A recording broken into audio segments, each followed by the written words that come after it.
Chapter का नाम है जैव प्रक्रम। तो जैव प्रक्रम एक बहुत ही बड़ा पार्ट है। जैव प्रक्रम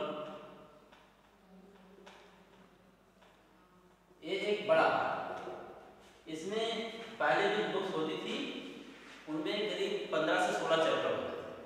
तो पूरी एनिमल और प्लांट फिजियोलॉजी, मतलब किस तरीके से हमारे पौधे कार्य करते हैं और किस तरीके से हम जंतुओं में, मुख्य रूप से मानव में, किस प्रकार के कार्य किए जाते हैं कि पाचन क्या होता है, श्वसन क्या होता है, उत्सर्जन कैसे होता है, पोषण का क्या महत्व है, इस तरीके से स्केलेटल सिस्टम क्या है, कुल मिलाकर के 14 से 15 चैप्टर्स को मिलाकर के एनसीईआरटी बुक्स में जो है आपका जैव प्रक्रम पाठ पढ़ा गया।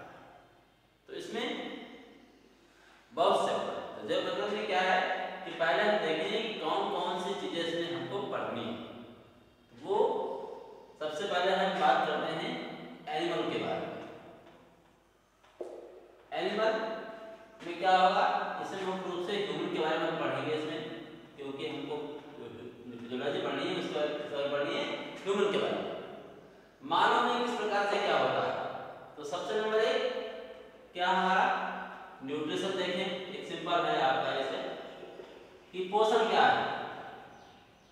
तो पोषण में हम क्या है, अपने लिए आवश्यक पदार्थ, जो हमारे शरीर को आवश्यक पदार्थ होते हैं, उन पदार्थों को हम, जिन पदार्थों को अपने शरीर में लेते हैं और वो आवश्यक पदार्थ क्या कहलाते हैं, न्यूट्रिशन, पोषण।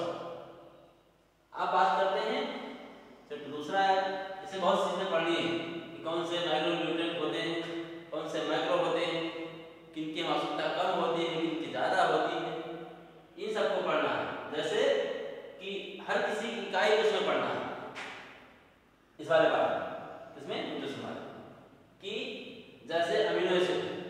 तो अमीनो एसिड जो है इनके 20 प्रकार होते हैं, उसमें से 10 ऐसे प्रकार होते हैं जो हमको किसी भी प्लांट से या पूरे प्लांट ग्रुप से हमको लेना होता है, जिसको हम अपने न्यूट्रिशन पोषण में ग्रहण करें।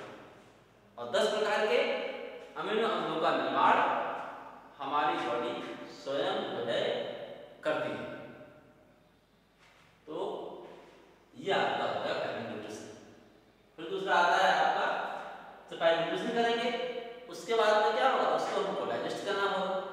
तो दूसरा पार्ट कौन बनेगा हमारा, डाइजेशन। इसका क्या होता है, पाचन।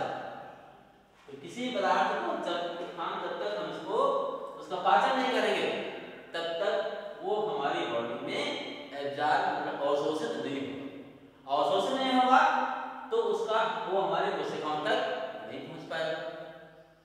तो दूसरा पार्ट हमारा हो गया डाइजेशन। डाइजेशन के बाद में क्या होगा, हम पढ़ेंगे सर्कुलेशन के बारे में, मतलब परिसंचरण, कि पहले डाइजेस्ट करेंगे, फिर अवशोषित हुआ और उसके बाद में सारा हमारा डाइजेशन फूड जो छोटी छोटी इकाइयों में बट गया होता है। जैसे प्रोटीन की इकाई क्या है, अमीनो एसिड, ग्लूकोज किसी इकाई, कार्बोहाइड्रेट की, और जो हमारी लिपिड श्वसनाएं होती हैं वो फैटी एसिड और विशाल के रूप में टूट करके, और जो है लिपिड का जो अवशोषण होता है वो होता है लिम्फ सिस्टम, लसिका। और बाकी चीजें जितनी भी होती हैं, minerals, vitamins, amino acid, glucose, ये सारी चीजों का अवशोषण कहाँ होता है, ब्लड में होता है। तो सर्कुलेशन किसका होगा, ब्लड का। इसके द्वारा किया जाएगा हार्ट के द्वारा। Heart is a pumping organ, एक पंप की तरह काम करने वाला अंग है जो पूरी बॉडी में हमारे ब्लड को परिसंचरित करता है। इसे क्या कहते हैं, सर्कुलेशन। तो वो हमारा फूड जो डाइजेस्ट हुआ था उसका क्या हुआ, सर्कुलेशन। सर्कुलेशन के बाद में वो फूड कहाँ पहुंच गया, प्रत्येक कोशिका के पास। क्योंकि कोशिका आपने पढ़ी है इससे पहले कक्षाओं में कि कोशिका क्या है, जीवन की क्रियात्मक और संरचनात्मक इकाई है। क्योंकि वो हमारे शरीर की बनावट भी काम आती है, मतलब बिना कोशिका से किसी भी जीव का जीवन बनना संभव नहीं है। और उधर जितनी भी जैविक क्रियाएं होती हैं वे कोशिका में होती हैं। तो ये हो गया आपका सर्कुलेशन। अब उसके बाद में आएगा आपका रेस्पिरेशन। रेस्पिरेशन मतलब श्वसन। श्वसन एक जैविक क्रिया है। इसमें क्या होता है कि जो भोजन प्रत्येक कोशिका के पास पहुंचता है तो उसे बर्न जलाने के लिए क्या करते हैं, हम वायु का प्रयोग करते हैं। आपने पहले पढ़ा होगा कि किसी वस्तु को जलाने के लिए मुख्य रूप से ऑक्सीजन गैस का प्रयोग करते हैं। तो क्या होगा कि श्वसन क्रिया में हम ऑक्सीजन गैस को यूज करते हैं। श्वसन होता कहाँ है, कोशिका में। पहले आपने पढ़ा होगा कि श्वसन हम करते हैं किसके द्वारा, फेफड़ों के द्वारा। हमारे पास क्या है, दो फेफड़े हैं जो हमारे क्या है, श्वसन अंग हैं। लेकिन श्वसन होता कहाँ है, कोशिका में। क्योंकि आपने पढ़ा है श्वसन क्या है, जीवन की क्रियात्मक और संरचनात्मक इकाई है। तो रेस्पिरेशन जो होगा वो कहाँ होगा, सेल में, कोशिका। क्या होगा कि डाइजेशन के बाद प्राप्त ग्लूकोज सर्कुलेट होकर के प्रत्येक कोशिका के पास पहुंच जाएगा और उस कोशिका में क्या होगा, ऑक्सीजन पहुंचेगी। किसके द्वारा, ब्लड के माध्यम से। जब रुधिर में ऑक्सीजन जुड़ जाती है, वो जुड़ करके क्या होगा, कोशिका के पास फिर से डिस्ट्रॉय हो जाएगी, टूट जाएगी और उसके बाद कोशिका में पहुंच करके और आपकी ग्लूकोज पदार्थ को क्या होगा, जलाएगा। और ग्लूकोज के एक अणु को जलाने से 38 एटीपी या 673 किलो कैलोरी ऊर्जा मिलती है। अब इसके आगे कहते हैं रेस्पिरेशन हुआ, किसी पदार्थ को जलाया गया। आपने छोटी कक्षा में पढ़ा होगा कि जब हम ग्लूकोज को जलाते हैं तो CO2 गैस बनती है और जल का निर्माण होता है। तो वही CO2 अब देखेंगे कि अमीनो अम्ल जो होते हैं ये अगर ज्यादा हमारी बॉडी में स्टोर हो जाएं तो ये एसिडिक होते हैं और हमारी बॉडी को नुकसान पहुंचा सकते हैं। तो उन अमीनो अम्लों को क्या करते हैं कि अमीनो अम्ल को सबसे पहले क्या बदलते हैं, अमोनिया। और अमोनिया के साथ में CO2 मिलती है, जो कहां से मिलती है हमको, रेस्पिरेशन से, श्वसन से, ग्लूकोज को जलाने से। तो अमीनो अम्ल से अमोनिया बनी और अमोनिया से CO2 ने संयोग किया और इन दोनों से किसका निर्माण हो गया, यूरिया। फॉर्मूला क्या होता है यूरिया का, देखें सूत्र क्या होता है, NH2 का होल ट्वाइस CO, या ऐसे लिख सकते हैं क्या, NH2CO NH2। ये क्या है हमारा, यूरिया है। ये सारी क्रियाएं कहाँ होती हैं, लीवर में। लीवर जो होता है तो हमारी बॉडी का ब्रेन के बाद दूसरा सबसे ज्यादा काम करने वाला अंग। तो लीवर की एक कोशिका में 1500 तक माइटोकॉन्ड्रिया पाए जा सकते हैं। तो अब क्या होगा कि इस यूरिया को हमको शरीर से बाहर निकालना है। उसके लिए कौन सा एंजाइम प्राप्त आएगा, उसका नाम है एक्सक्रीशन, उत्सर्जन।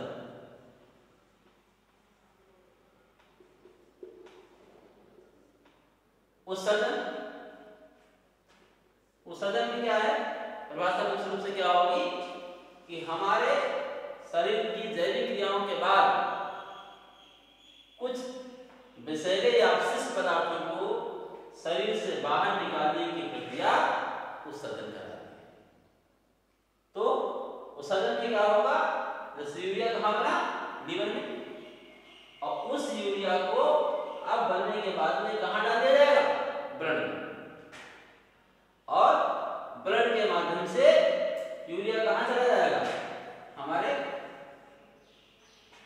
किडनी। और किडनी क्या है?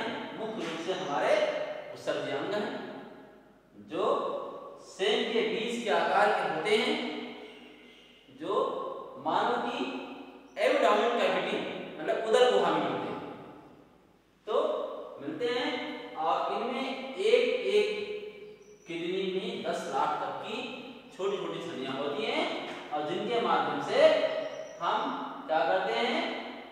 वाटर सॉल्युबल यूरिया को यूरिन के माध्यम से शरीर से बाहर करते हैं।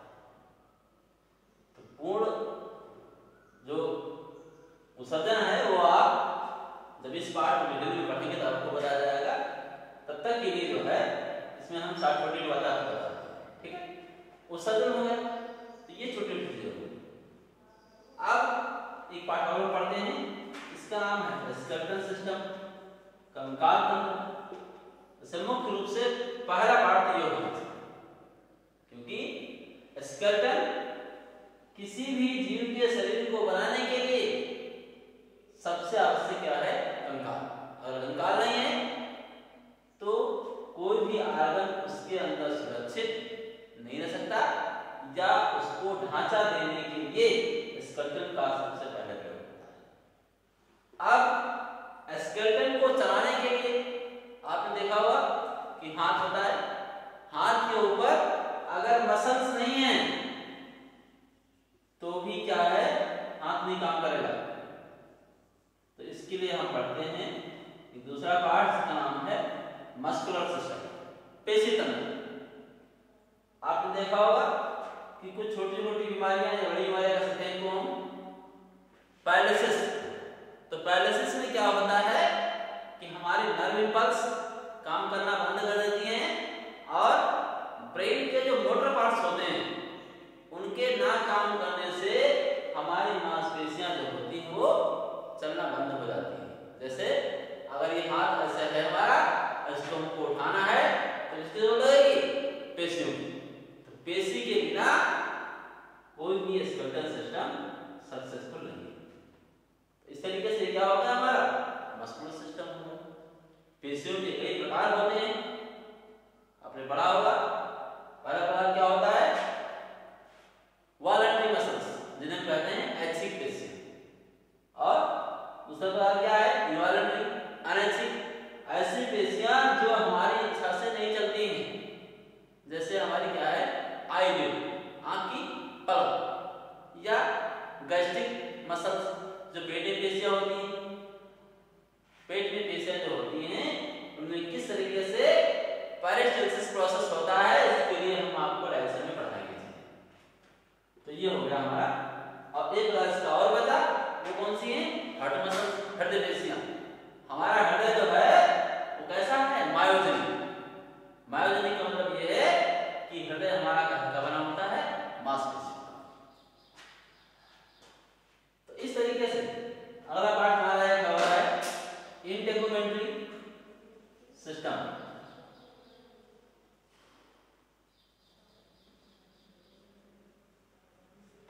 इंटेगुमेंट्री मतलब त्वचीय सिस्टम, क्योंकि मस्कुलर जो होता है मांसपेशियों के ऊपर त्वचा का एक आवरण होता है जो शरीर में विभिन्न प्रकार की विकृतियों को होने से, बाहरी विकृतियां जो होती हैं उनसे रोकती है और मांसपेशियों की सुरक्षा भी करती है। तो त्वचा जो होता है ये पूरे हमारे शरीर पे इसका एक आवरण सा होता है जो मांसपेशियों को ढकने का काम करता है। और मांसपेशियां हड्डियों को ढकती हैं और हड्डियां जो होती हैं तो हमारे सारे जितने भी हमारे विसरण आर्गन होता है, आंतरांग जो हमारे अंदर के अंग हैं, जैसे हार्ट, किडनी, लंग्स, ओवरी, इस तरह जो भी हमारे हैं इंटेस्टाइन, वो सारे आर्गन जो होते हैं तो ये स्केलेटन के अंदर में कवर है। तो ये हमारे इस तरीके से कई सारे पार्ट्स आपको इस अध्याय में पढ़ने को मिलेंगे। तो न्यूट्रिशन के नोट्स आपको प्रोवाइड कर दिए जाएंगे। तो हम सबसे पहले पढ़ेंगे डाइजेशन। डाइजेशन क्या है?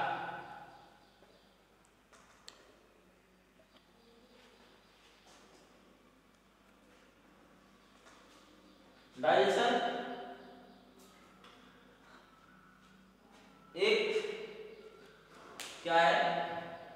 ऐसी प्रक्रिया जिसके द्वारा न्यूट्रिशन में लिए गए बड़े भोज्य पदार्थों को छोटे और घुलनशील पदार्थों में बदलने की क्रिया जो होती है वो डाइजेशन कहलाती है। जब हम अपने खाद्य पदार्थों में कोई भी बड़े पार्टिकल्स लेते हैं तो उन्हें छोटे छोटे पार्ट्स में बदल करके और जल में घुलनशील बना देते हैं और फिर वो क्या हो जाता है? अवशोषण हो जाता है। तो सबसे पहले हम देखेंगे डायग्राम।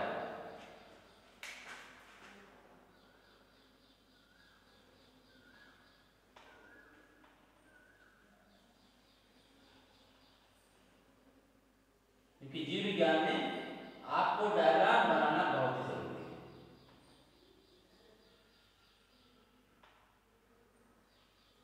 डायग्राम की सुंदरता बहुत जरूरी नहीं है, लेकिन उसका जो रेशियो है वो सही होना चाहिए।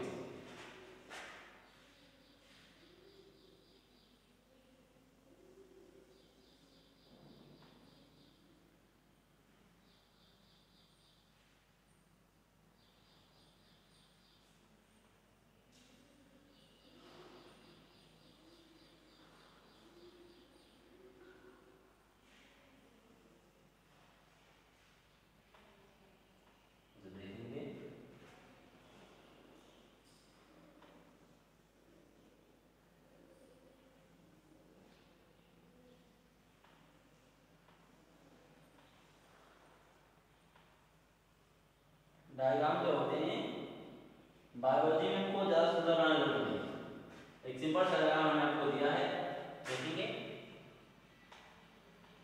जो क्या है इसमें केवल हमने ऐसे बना दिया। देखिए तो ये क्या है?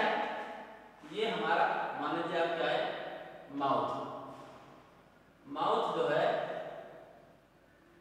वो केवल अपर्चर, एक छेद की तरह जिसमें हम केवल अपने न्यूट्रिशन को अंदर डालते हैं। तो ये हो गया हमारा माउथ। माउथ और ये पार्ट्स क्या है? एनस। तो माउथ टू एनस तक के लिए डाइजेशन में एक क्या होती है? एलिमेंट्री कैनाल, आहार नाल होती है, जो जिसे हम फूड पाइप भी कहते हैं। तो ये कहीं पर नैरो और संकरी और कहीं पर फैले हुई थैले की समान संरचना, कहीं पर फिर से पतली और कहीं पर फिर से मोटी समान संरचना बनाते हुए जो है पूरी माउथ टू एनस पार्ट तक, एनस को हिंदी में गुदा कहते हैं, तो माउथ से लेकर के एनस तक फैली हुई संरचना होती है।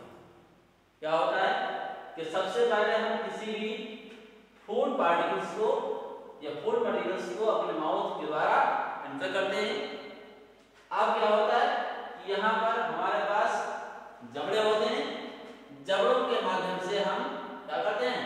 पहले फूड को छोटे छोटे पार्ट्स में लगे जो दांत होते हैं, दांतों से क्या करते हैं? वजन को काटते हैं और पीसते हैं। और पीसने चबाने के बाद में क्या होता है? भोजन आगे बढ़ता है। उससे भी थोड़ा सा जोड़ देते हैं कि यहाँ पर कुछ हमारे पास होती हैं लाल ग्रंथियां। ये हमारी जीभ है, एक होती है जीभ के नीचे और एक होती है जबड़ों में यहाँ पर, और एक ये होती है। तो मानव में पाचन में सहायक 3 लाल ग्रंथियां होती हैं, जिसमें यहाँ कान के पास जिन्हें हम कहते हैं पैरोटिड, एक होती है जीभ के नीचे, इसे कहते हैं सब लिंगुअल, और एक होती है जबड़ों के जहां जोड़ होते हैं इन जगहों, ठीक है, तो उन्हें कहते हैं मैंडिबुलर। तो मैंडिबुलर मतलब जबड़े के पास में, जीभ के नीचे सब लिंगुअल या अधोजिह्वा, और ये है पैरोटिड। तो ये मानव में ह्यूमन बींग होती हैं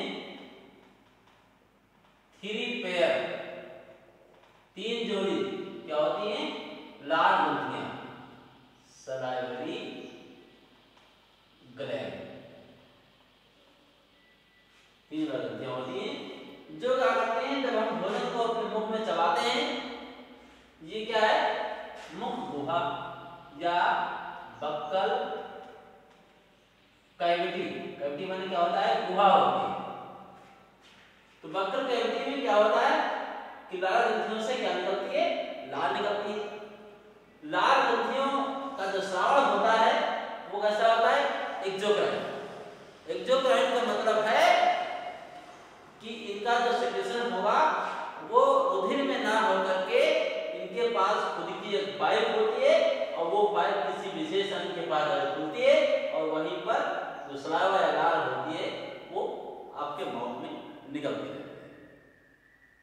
जिससे क्या होता है कि माउथ कैविटी जो होती है वो वेट रहती है, मतलब गीली, और जिससे भोजन को निकलने में भी सहायता मिलती है। तो क्या होगा कि ये लाल ग्रंथियां जो होंगी अपने अपने सेक्रेशन को बक्कल कैविटी में डालेंगी और वहां भोजन चबाने के बाद में पिछले हिस्से में बढ़ेगा। ठीक है, तो ये हिस्सा क्या कहलाता है? फायरिंग्स या ग्रसनी। ग्रसनी हम मान सकते हैं कि ये हिस्सा, ठीक है। तो ग्रसनी वो जगह होती है जहां पर फूड पाइप और विंड पाइप, मतलब खाने की नली और भोजन की नली, दोनों नलियां पास पास आके खुलती है। तो देख सकते हैं यहाँ पे हम कि यहाँ पे हम बना दें इस तरीके से, यहाँ पर जो है ये हमारी कौन सी नली होती है?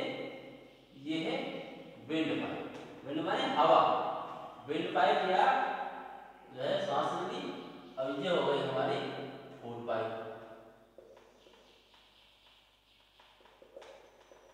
अच्छा, तो अब देखेंगे इसके ऊपर क्या होता है? एक ढक्कन होता है इसके ऊपर विंड पाइप, जिसे हम कहते हैं एपिग्लॉटिस, और इसके हिस्से को कहते हैं ग्लॉटिस। तो एपिग्लॉटिस जो होता है, तो जब खाना यहाँ चलता है, अगर एपिग्लॉटिस इसके ऊपर बंद नहीं होगा तो फूड हमारा जो होगा वो विंड पाइप में जा सकता है। तो जैसे ही आपने देखा होगा कि हम लोगों में इस तरीके से एक ओवला होता है, इसका नाम है जो है ओवला। ओवला जो होता है, ओवला जैसे ही पीछे हटता है, हम को अगर अपनी सलाइवा को भी अंदर निकलना है तब भी क्या होगा कि जब तक ओवला पीछे नहीं जाएगा तब तक कि कोई पदार्थ आप अंदर निकल नहीं सकते। और जैसे ही आप ओवला को सीधा करेंगे या जैसे भी कुछ आप करना चाहेंगे, ओवला आपका पीछे बढ़ेगा और तुरंत जो होगा ढक्कन इसके ऊपर आके बंद हो जाएगा। तो विंड पाइप जो होगी उसमें कोई भी फूड मटेरियल या वाटर की तरह जो है कोई पदार्थ इसके अंदर नहीं आ सकता है। अब आते हैं इसको आगे पढ़ेंगे, इसमें देखते हैं कि फूड पाइप, इसको हम इतने भाग को कहते हैं इसोफेगस या ग्रास नली।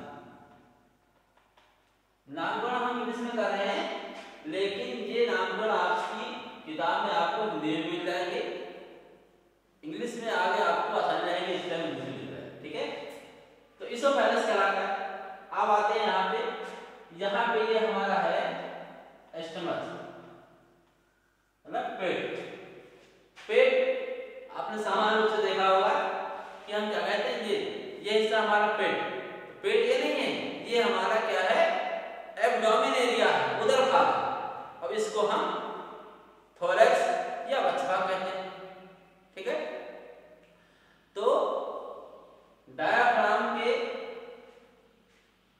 ऊपर ये हिस्सा होता है, इसे स्टमक कहते हैं।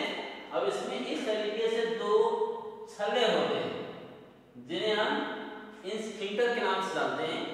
इंस्फिंक्टर में छल्ला होता है। तो अब देखिए यहाँ पर हृदय होता है, तो ये हृदय के पास छल्ला है, तो हृदय के लिए शब्द जो आता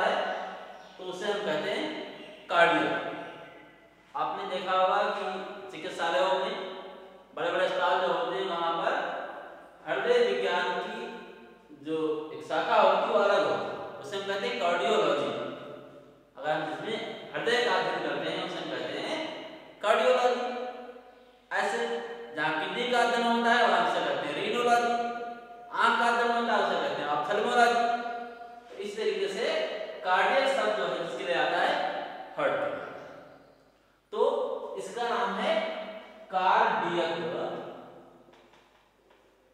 एस्फिंक्टर, और ये यहां पर आंत से जुड़ा हुआ चल रहा है, इसका नाम है पाइलोरिक एस्फिंक्टर। ये दो शरीर क्या होते हैं, इनका भी आपको पता है।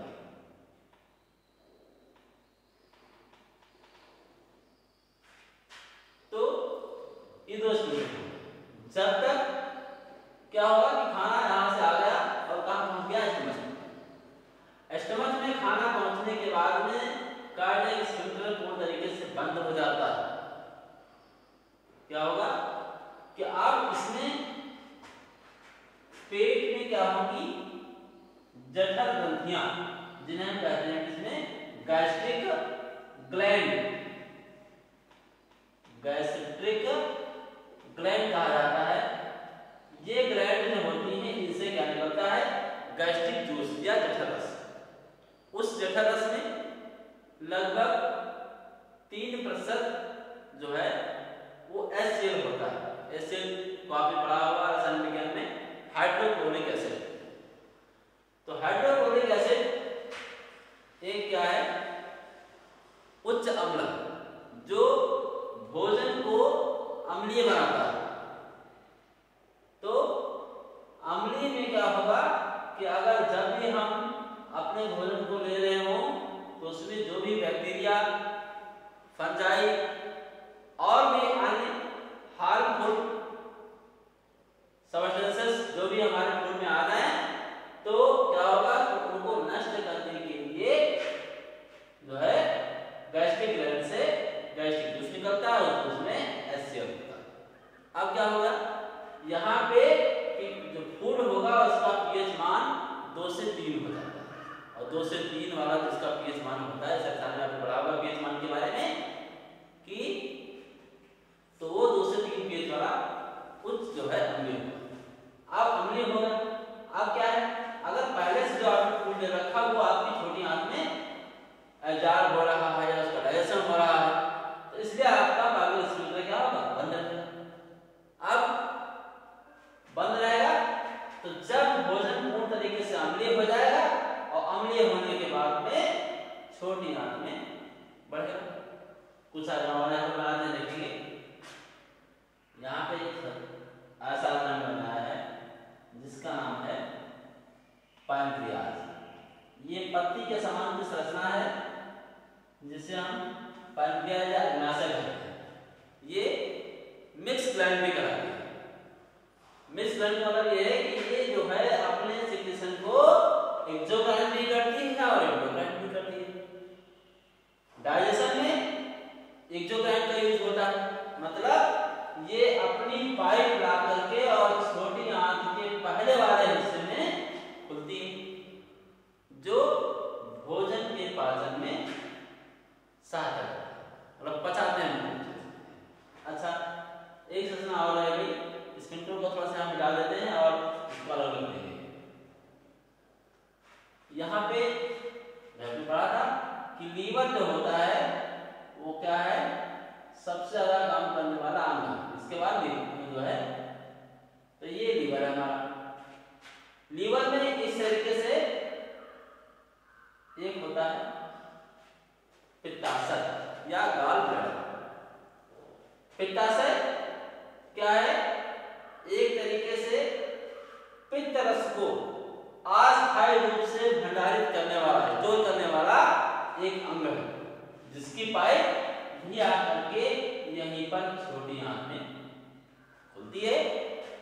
तो इसकी अम्लता को खत्म करने के लिए क्या करेंगे, लवण को मिलाएंगे, और जो लवण होंगे वो अम्लता खत्म करेंगे, मतलब pH मान जो होगा वहां धीरे बढ़ता जाएगा। तो pH मान जब बढ़ जाएगा तब भोजन कैसा हो जाएगा, क्षारीय। मतलब अगर हमारा भोजन का pH मान 7 से अधिक, मतलब 8 से 9 हो जाए तो भोजन कैसा हो जाएगा, क्षारीय हो जाएगा।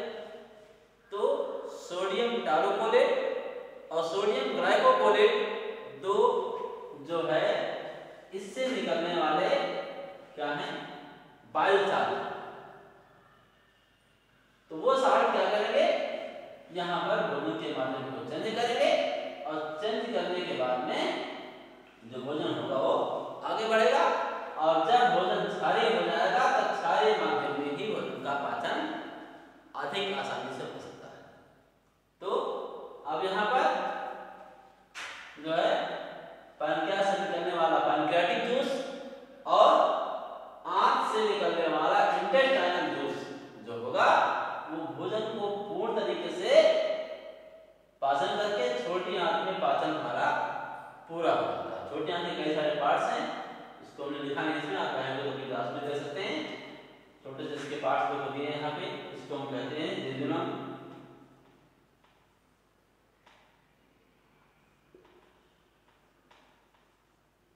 ये हमारा ये ऊपर का हिस्सा डिओडिनम है और ये पार्ट से कहलाता है हमारा इलियम। छोटी आंत से नहीं पाचन स्मॉल इंटेस्टाइन। अब सारा कुछ पाचन हो करके और इसमें छोटे छोटे रसायन या विलायक होते हैं इनकी दीवार में और उससे भोजन को क्या हो जाएगा अवशोषण। चैप्टर काफी बड़ा है, ये टाइम लगेगा इसमें, इतना 60 घंटे मिल सके नंबर है। तो अब क्या है कि भोजन का अवशोषण हो जाएगा।